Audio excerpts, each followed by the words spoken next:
E aí, pessoal do primeiro ano, tudo bem? Bom, vamos colocar aqui em pauta uma briga filosófica que vai surgir na Idade Moderna. Então, fizemos uma pequena introdução, trabalhando aí a entrada da história moderna, principalmente lá com Galileu, Galilei, Copérnico, Francis Bacon, e hoje estaremos aqui pontuando qual a diferença entre racionalistas e empiristas. Pelo fato de já tivemos, assim, né, vamos dizer, um contato com as ideias de Platão, de Aristóteles e de Sócrates, talvez não fique tão dificultoso para vocês entenderem o processo que se deu aqui, o conhecimento racional e o conhecimento empírico. Então aqui, essa relação construída entre racionalistas e empiristas é algo que vai surgir muito ali no século XVI, né? Século XVII, século XVIII. É uma relação construída que vem à tona, principalmente depois do Galileu Galilei, porque foi naquele momento onde a ciência começou a cutucar a filosofia, realmente apertar a filosofia de que tudo precisa racionalizar e tudo precisa ter um método e tudo precisa ter uma resposta. Então, a partir desse processo de, vamos dizer assim, de uma sistemática de racionalizar a ciência, isso acabou também indo para a universalização da filosofia. Então, essa briga acontece muito mais forte a partir então do século XVII para frente, e é algo que vai sendo questionado até a entrada do século XX, porque a grande briga é entre a metafísica, que é aquilo que já existe e não pode ser explicado, ou aquilo que precisa da experiência empírica para poder comprovar que existe. Então, lembrando da aula passada de filosofia, a gente vai aqui fazer uma reflexão que o Galileu Galilei e o Francis Bacon, eles traçaram uma metodologia de um processo dedutivo e indutivo para realmente estabelecer aquilo como verdade, né? Que tudo precisa ter um método, tudo precisa ser estudado. E a partir disso, então, vão surgir outros que vão começar a questionar esse processo, tá? Então, vamos lá. Racionalistas e empiristas, a grande briga do século XVII, XVIII, XIX, através, então, de todo o conhecimento filosófico, tudo bem? Então, embora equivocada de alguma forma, essa classificação continua sendo usada até hoje, especialmente quando se escreve sobre os séculos XVII e XVIII. Os três principais racionalistas normalmente considerados na filosofia, em diversos campos de atuação, são René Descartes, que é justamente o filósofo que está no módulo 5º de vocês todinho, Baruch Spinoza e Gottfried Leibniz. Os três principais empiristas foram John Locke, George Berkeley e David Hume, influenciados por seus predecessores ingleses, Francis Bacon, que nós já vimos, e Thomas Hobbes. Então, quando eu falo de empiristas, eu estou falando de empíricos, estou falando que eles respeitam o mundo o qual vivemos, no sentido de percepção humana. Então, o empirismo é aquele que deve se traçar uma metodologia pela observação do homem, né, pela observação dos 5 sentidos, e vão fazendo experiências para se comprovar que aquilo é verdade. É um projeto, então, que é um projeto que você estuda, você traz uma metodologia, você tem um objeto a ser escolhido, ser estudado, compreendido, traçando técnicas. Isso é que a ciência faz. O projeto empírico é estudar através da minha percepção, traçar uma metodologia para comprovar a verdade. Quando eu falo racionalista, é de um conhecimento inato, que já existe, não é tangível, não pego. Por isso que vocês vão lembrar muito da dualidade dos mundos de Platão, o mundo das ideias e o mundo empírico, o mundo que eu sinto e o mundo que eu não vejo, tudo bem? Então esses são aqui os mais famosos e que provavelmente nós vamos estudar todos na apostila de vocês. Então os racionalistas, eles admitiam que em princípio, embora não na prática, todo conhecimento pode ser adquirido apenas pelo poder da razão. Está aqui dentro, mas eu não vejo. Os empiristas rejeitaram isso, acreditando que todo conhecimento procede da experiência através dos sentidos. Assim, os racionalistas tomaram a matemática como seu modelo de conhecimento e os empiristas a física, porque a física era a experimentação, né? E no caso da matemática, o cálculo já existe, eu não preciso comprovar, certo? Era comprovável por si só, eu não posso chegar aqui e falar que 2 mais 2 é 5. 2 mais 2 é 4, ela já existe, a matemática ela é inata. Então, por isso que os racionalistas utilizaram a matemática para explicar.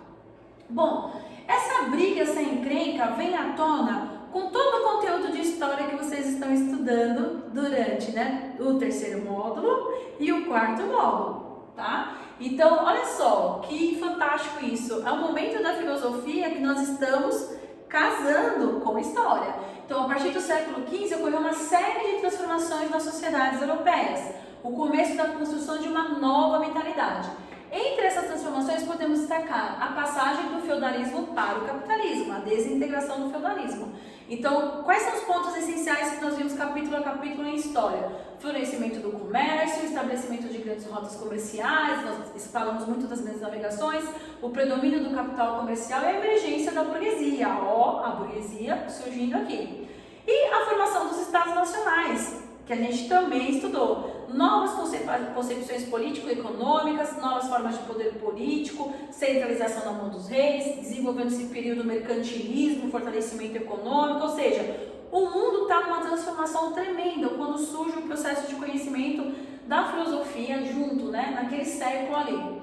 O movimento da reforma, que também nós já vimos com o Lutero, que rompeu com uma concepção passiva do homem, ideológica cristã, que deu uma oportunidade de pensar livremente, que você pode se responsabilizar pelos seus atos, deu mais autonomia para o homem, o desenvolvimento da ciência natural e do método de investigação, que começa a se opor contra o pensamento cristão, contra o pensamento religioso, e a invenção da imprensa também, a imprensa de Gutenberg, aqui em 1527, que acabou divulgando obras científicas, filosóficas, artísticas, todas, que tornaram acessíveis a toda a população, que antes não eram assuntos que não eram acessíveis.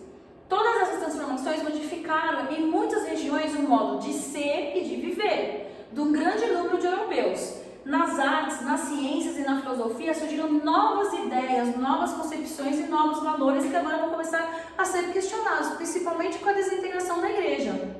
Então, um exemplo importante dessa mudança, em vez de uma supervalorização da fé cristã, do teocentrismo, Deus como centro, houve uma tendência social antropocêntrica, o homem como centro, valorização da obra humana, que traz à tona aquele fator que nós já estudamos também, que é a questão do renascimento, né? Então, o renascimento ele foi um movimento ideológico visando essa questão antropocêntrica.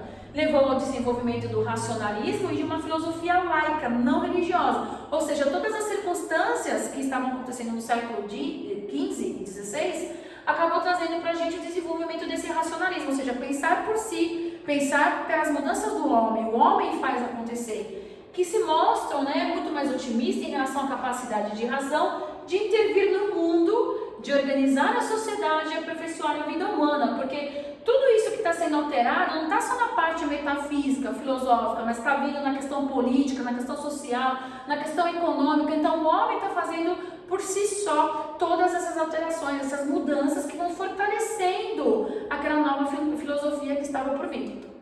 Então o renascimento é um fator chave para a gente, porque a questão dos atributos de razão, de liberdade e humanismo, isso acaba trazendo à tona aqui um novo desenvolvimento, uma nova mentalidade racionalista, tudo se pensa com a razão. E esse pensador moderno agora, que vem mudando a concepção dele no processo de 300 anos, o que ele buscava? Conhecer a realidade e fundamentalmente exercer controle sobre ela, para descobrir as leis que regem os fenômenos naturais. Ou seja, o projeto empírico de observação, de metodologia, para realmente conhecer se aquela lei é verdade. O objetivo era prever para prover, como mais tarde se diria Augusto Comte. A partir do desenvolvimento da ciência moderna, questionou-se os critérios e métodos para a elaboração de um conhecimento verdadeiro.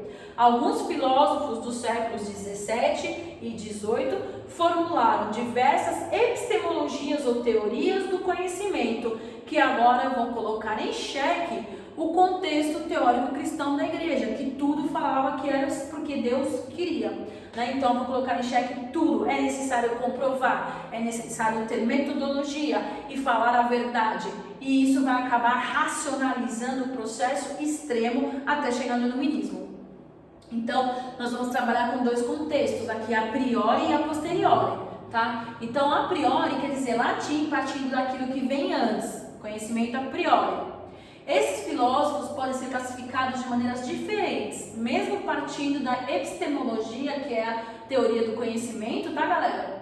Entretanto, a distinção é questionável. Por exemplo, a maior parte dos racionalistas aceitou que na prática tivemos de confiar nas ciências para conhecer o mundo externo, e muitos deles estiveram envolvidos na pesquisa científica. Os empíricos, de outro lado, geralmente aceitavam o que o conhecimento a priori foi possível nos campos da matemática e da lógica. Então, os racionalistas aceitaram essa prática de confiar nas ciências, mas tiveram como ponto de partida o conhecimento a priori, que é o conhecimento inato. As duas principais vertentes dessa investigação: a empirista, que é a mais importante, né? A mais importante, que eu digo assim, ela é fundamental para que a gente entenda o processo racional. E nós vamos estudar todos os empiristas, certo? Que é através da comprovação, através do que como o mundo se apresenta ao homem. Então, os empiristas defendiam a tese de que, em última análise, a origem fundamental do conhecimento está na experiência sensível. A análise do objeto em si. Essa experiência sensível é o homem ver, o homem pegar, o homem sentir. Os racionalistas defendiam a tese de que, além do conhecimento pela experiência sensível, há principalmente o conhecimento pela razão, isto é, enfatiza a existência de ideias fundadoras do conhecimento. As principais concepções da ciência e filosofia constituem-se por influência dos sistemas filosóficos de Platão e Aristóteles. Por quê? Se nós nos remetemos lá no primeiro bimestre, onde a gente estudou Platão e Aristóteles, nós vamos lembrar que a questão racionalista, que é aquilo que eu não posso pegar, um conhecimento que já existe, que é inato, certo? Eu ou não observando o mundo é uma coisa que eu não posso pegar, porque os meus 5 sentidos eles não conseguem captar tudo no mundo. Quando eu pego esse conhecimento e falo disso, eu lembro do Platão.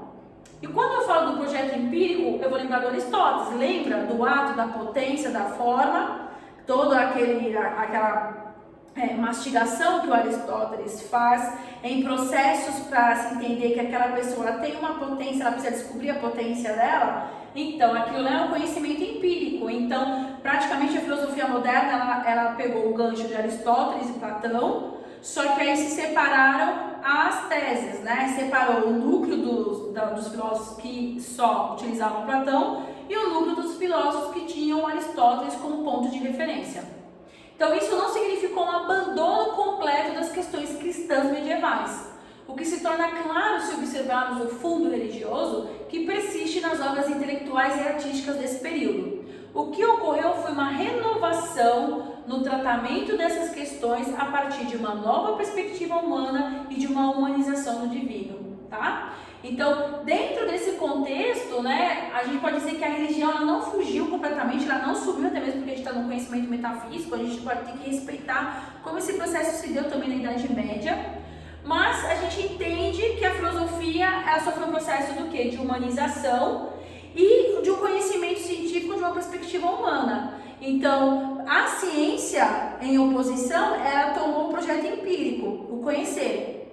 E a parte metafísica do conhecimento da filosofia ficou com a parte racionalista, aquilo que eu não posso ver, mas eu posso tentar comprovar. Então, entre a religião e entre a ciência, eu tenho meio caminho. Esse meio caminho é a filosofia. A filosofia ela veio para tentar explicar o que a ciência não comprova e o que a religião não pode explicar. Então, nessa instigação desse processo filosófico, é onde esses homens vão dividir, né, essas teses, essas teorias, esse conhecimento em dois, e agora vai ser a grande briga de como eu vou tratar a ética, como eu vou tratar a moral, como eu vou tratar a virtude, como eu vou tratar política, tudo a partir do quê? Do conhecimento empírico ou do conhecimento racionalista, tudo bem? Então é isso, pessoal, nós vamos aí entrar no primeiro filósofo racionalista, que é o Descartes, e aí na próxima aula, na próxima videoaula, vamos aqui fazer a introdução sobre o conhecimento cartesiano, tudo bem? Até a próxima!